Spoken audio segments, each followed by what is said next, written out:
Oke, sahabat-sahabat Garuda Fan, Timnas Indonesia akan melanjutkan pertarungannya di round 3 kualifikasi Piala Dunia 2026 zona Asia yang dimulai dari Sydney pada tanggal 20 Maret 2025 tahun ini. Pertandingan perdana bersama Patrick Kluivert setelah menggantikan kursi kepelatihan dari Coach Sintayong, dan tentunya dari berbagai sebuah sepak bola modern, bukan hanya soal sepak bola total football dan counter attack dan lain sebagainya, bahkan dari liga pun bukan hanya dari liga domestik.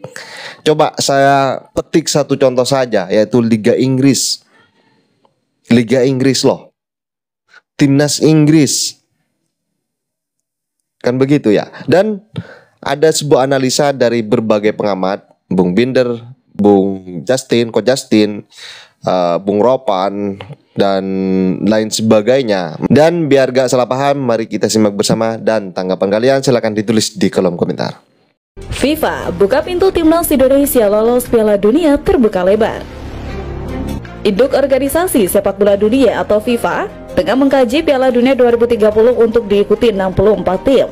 Hal tersebut membuka peluang Timnas Indonesia dan negara-negara yang belum pernah tampil di Piala Dunia pun makin besar. Sebagai informasi, kabar FIFA bakal menambah jumlah peserta pada Piala Dunia 2030 ini diberitakan langsung oleh media asal Amerika Serikat The New York Times. Gagasan untuk menambah jumlah peserta Piala Dunia 2030 tersebut muncul dalam rapat Dewan FIFA dan diajukan oleh Presiden Asosiasi Sepak Bola Uruguay, Ignacio Alonso. Usulan dari Ignacio Alonso pun mendapat lampu hijau dari Presiden FIFA Gianni Infantino. Sebab FIFA memiliki kewajiban untuk mempertimbangkan semua permintaan dari anggota dewan. Ditambah lagi, pada Piala Dunia 2030 merupakan perayaan 100 tahun turnamen tersebut. Jika format 64 tim diterapkan, maka kuota AFC kemungkinan bakal naik sekitar sepertiga dari jumlah sebelumnya. Alhasil, kans Timnas Indonesia dan negara-negara Asia lainnya untuk tampil di putaran final Piala Dunia semakin besar. Adapun Piala Dunia 2030 bakal digelar di Spanyol, Portugal, Maroko, Uruguay, Argentina, dan Paraguay. Untuk 3 negara terakhir hanya akan menggelar partai pembuka sebagai perayaan 100 tahun Piala Dunia. Kendati demikian, skuad Garuda kini wajib fokus untuk berjuang di sisa laga kualifikasi putaran ketiga demi lolos Piala Dunia 2026. Yang sebenarnya ini sudah dari kemarin ya, di mana Federasi Sepak Bola Internasional atau FIFA itu mensupport habis, memberikan dukungan untuk timnas kita. Ya, ketika federasi dari Joe Pelupesi juga dengan Dean James KNVB, PSSI-nya di sana di Belanda sudah mengeluarkan ya surat mereka perpindahan atau alih federasi dari Belanda ke Indonesia, dan juga FIGC di Italia di mana Emil Audero bernaung, dan sudah dapat surat bahwa mereka setuju dengan perpindahan Emil untuk menjadi warga negara Indonesia. Tentunya PSSI lewat Pak Erick Thohir sudah mengajukan juga ke FIFA. Nah, FIFA itu hanya melihat acuannya dari persetujuan perpindahan federasi.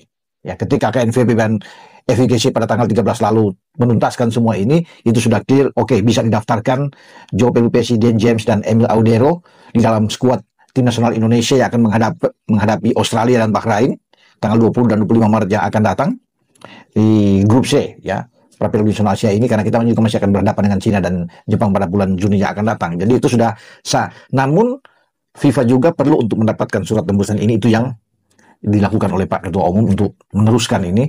Ya, walaupun FIFA sudah tahu bahwa sudah proses pengambilan sumpah oke, alih federasi sudah oke, tapi FIFA juga harus ada approve sini dan menyetujui, teman-teman.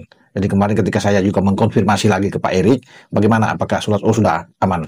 Jadi mereka memang sudah bisa main ya. Setelah batas waktu itu sudah ditentukan tanggal 13 yang lalu, dan FIFA tinggal menyusul dengan mereka menandatangani surat semua. Dan ini luar biasa bagaimana dukungan dari FIFA untuk Indonesia. Juga FIFA sudah tembusan ke AFC dan AFC mendukung kita. Jadi tinggal sekarang ya dari pemain-pemain kita, terutama dari 3 pemain tambahan yang baru ya, Emil, Joy, dan Den, untuk bisa termotivasi dengan gerak cepat sat gercep yang dilakukan oleh PSSI ya, ketika mereka tersedia dalam waktu yang sangat-sangat singkat ya, setelah pengambilan sumpah di KBRI Roma. Dan ini masyarakat atau netizen menunggu ya penampilan mereka, terutama bagi dua pemain. Kalau Emil kan masih akan bersaing dengan Martin Paes, dan Martin Paes akan lebih dulu berdiri di bawah Mistar. Ya, tapi kita semua para netizen ini yang fanatik militan dengan timnas, tentunya berharap bahwa Joe Pelipesi akan main lebih awal di starting 11-nya Patrick Kluivert dan juga dengan Dean James yang akan bermain. Ya, kalau dua-duanya ini dimainkan, wah, ini bagus sekali dengan skema apapun, 4-3-3, 4-2-3-1, 4-5-1, ya bisa terjadi kan, itu hanya di lapangan. Tetapi kita tahu bahwa Kluivert senang sekali dengan ingin semua pemain-pemain penguasaan bola yang tinggi, bermain lebih terbuka. Walaupun lawan Australia kita tandang, tidak boleh juga terpancing dengan bermain terbuka, tapi kita lebih banyak menunggu untuk melakukan counter terhadap mereka. Tapi yang pasti, ya, kita akan menantikan penampilan dari pemain-pemain yang sudah diambil sumpah, termasuk oleh Romani. Karena sebelum Joy, sebelum Emil, sebelum Den itu diambil sumpah, kan sebelumnya di London itu ada 3 pemain, 2 di tim yang muda, ya, ada Leon Mars dan Tim Hypens, bersama dengan Ole Romani itu di KBRI di Inggris, di London, dan debut juga bagi Romani yang akan bermain di lini serang. Ya.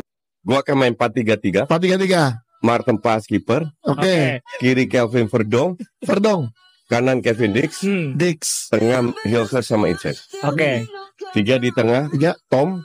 Kalau nggak Ivar, Riedewald. Oh, Tapi kan kita nggak tahu. Belum. Ya, kalau nggak ada ya Ivar Ivar. ya dan. Depannya Marcelino. Kiri Ragnar. Kanan Reinders. Tengah Ole Romani.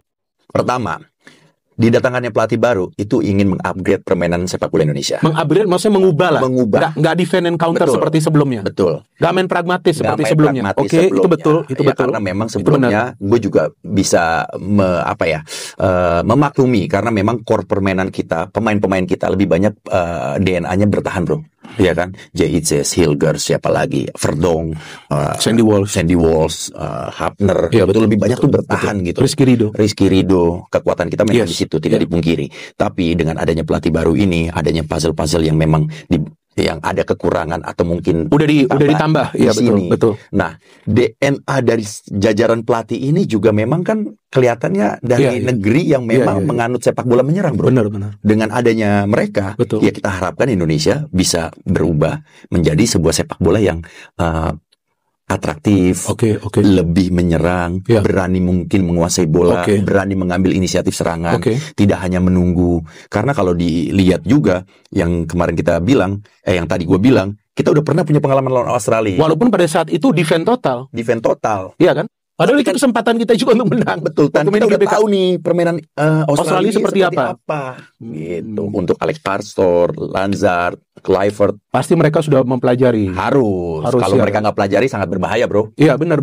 Dan gue sepakat sama lo dan juga dengan sebagian supporter kita bahwa kemungkinan memang style of play akan berubah, ya kan? Tapi ini main away di Australia lo. Kalau Indonesia kalah ini agak berat juga. Apakah resiko ini menurut lo ini hanya menurut perkiraan kita ya teman-teman ya. Jadi kita hanya memberikan analisa kita berdasarkan sudut pandang kita, bukan kita ingin menjudge. Enggak ada unsur judge di sini. Enggak ada. Jadi kira-kira berani kan nih ngambil resiko, udah kita pegang penguasaan bola, kita serang Australia. Nah, itu juga bisa karena ini berbahaya. Karena ini first match juga. Betul. Bagi Patrick Kluivert dan kawan-kawan. Betul. Dan asistennya. Betul. Ini kan balik lagi kayak 0-0 lagi, bro ya. Iya, apakah resiko ini berani diambil? Karena kita udah 6 poin loh. Akan sangat riskan kalau menurut gua langsung mengambil inisiatif serangan atau langsung, dari awal. Iya. Dari menit pertama ini resiko. Iya. Kalau menurut gua ya, gua akan lihat lebih ke reading game dulu.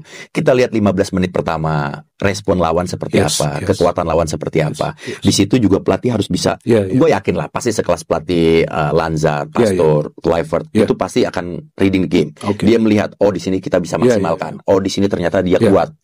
Itu yang memang harus diperlukan. Pentingnya pelatih itu kan membaca permainan dari luar lapangan seperti itu, bro. Betul, karena nanti akan ada yang namanya plan B. Betul, akan sangat blunder juga atau bunuh diri ketika kita langsung menyerang. Pasti Patrick Kluivert menguasai bola langsung menyerang timnya. Iya, resiko juga. Ini Australia, bro. Betul.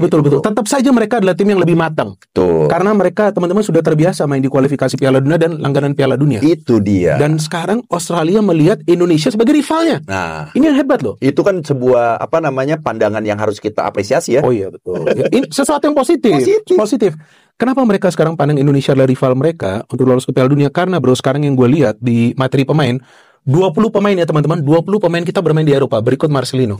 Walaupun 20, walaupun Marcelino jarang mendapatkan menit bermain, Tapi kalau nggak salah main di Oxford U21 dia. Iya. 20 pemain loh. Berarti nanti cuma 3 orang dari Liga 1.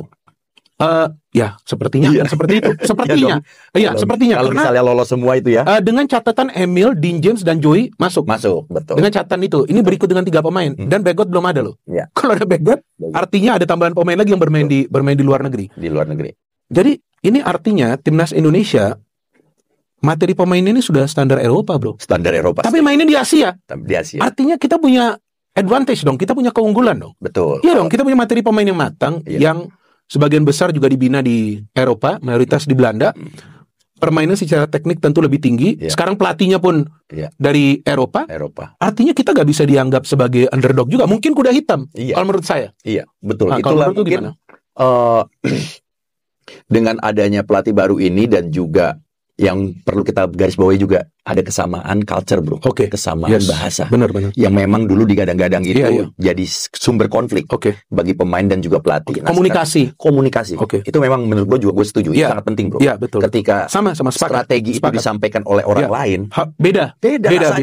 Lu dimarahin. Beda. Terus butuh ada translator. Terus disampaikan ke pemain yang bersalah. Itu rasanya beda tuh tekanannya. Itu kita perlu sepakat. Betul. Itu kan? kita perlu. Gue juga sepakat. Nah, disitulah yang mungkin menurut gua akan jadi kemudahan juga seharusnya yang bisa dimaksimalkan oleh dalam memberikan instruksi strategi, apalagi pada saat nanti bermain. Betul.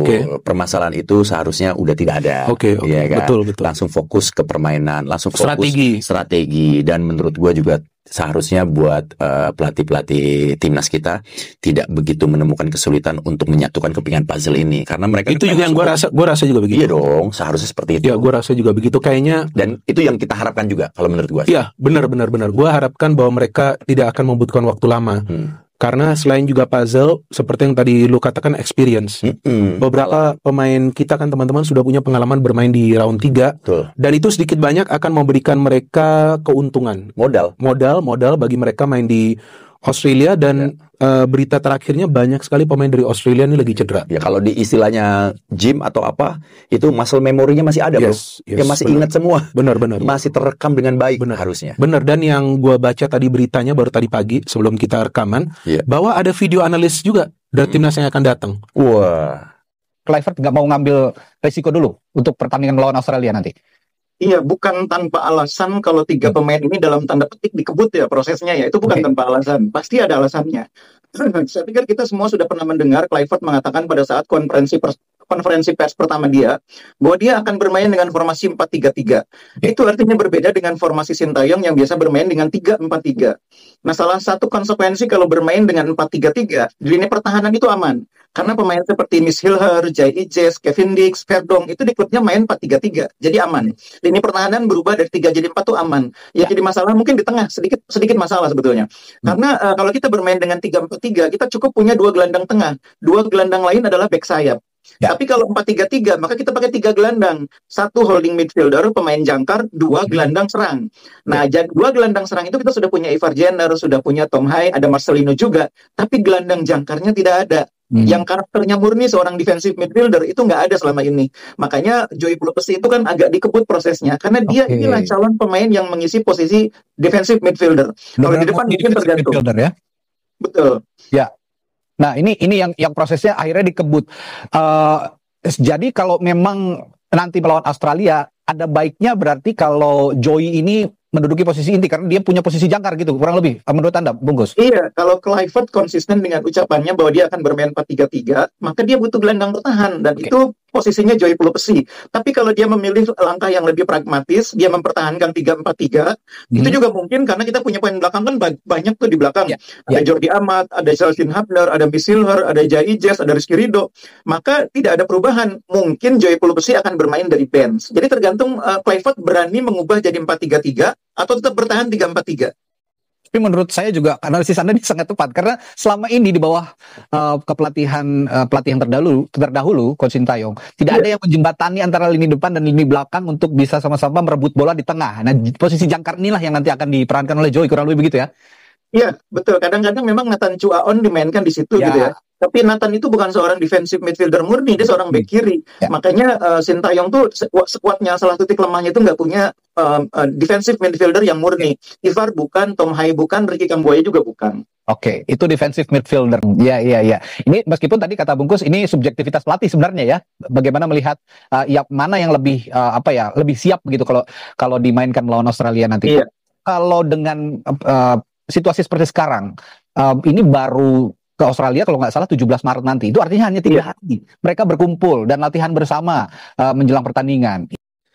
Oke, sahabat-sahabat Garuda, kalau sudah dikatakan dari beberapa pengamat bahwa dalam pertandingan sepak bola modern dan bagaimana peluang dari Indonesia yang akan lolos ke Piala Dunia pada tahun 2026 nanti, bahwa dalam ajang ini adalah ajang yang memang krusial, bahkan dari kepelatihan yang mulai mentereng dan juga beberapa pemain yang semakin mentereng dari timnas Indonesia. Kalau dari beberapa pengamat mulai angkat bicara, coba tebak siapa yang belum muncul? Silakan ditulis di komen. Dan sahabat-sahabat Garuda, dan juga seperti disentil di awal video bahwa kalau berbicara soal sepak bola modern itu adalah bukan hanya sepak bola liga domestik, tetapi bagaimana sepak bola modern itu adalah berdatangan dari berbagai macam-macam liga kompetisi yang ada di dunia. Dan sahabat-sahabat Garuda, bagaimana menurut kalian? Silahkan ditulis di kolom komentar dan jangan lupa like dan subscribe channel ini agar kalian tidak ketinggalan informasi penting khususnya timnas Indonesia.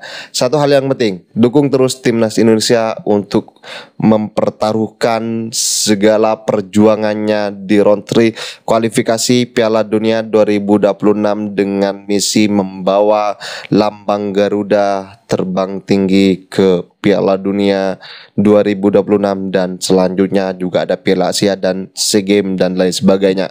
Oke, bersama saya, salam olahraga kita Garuda.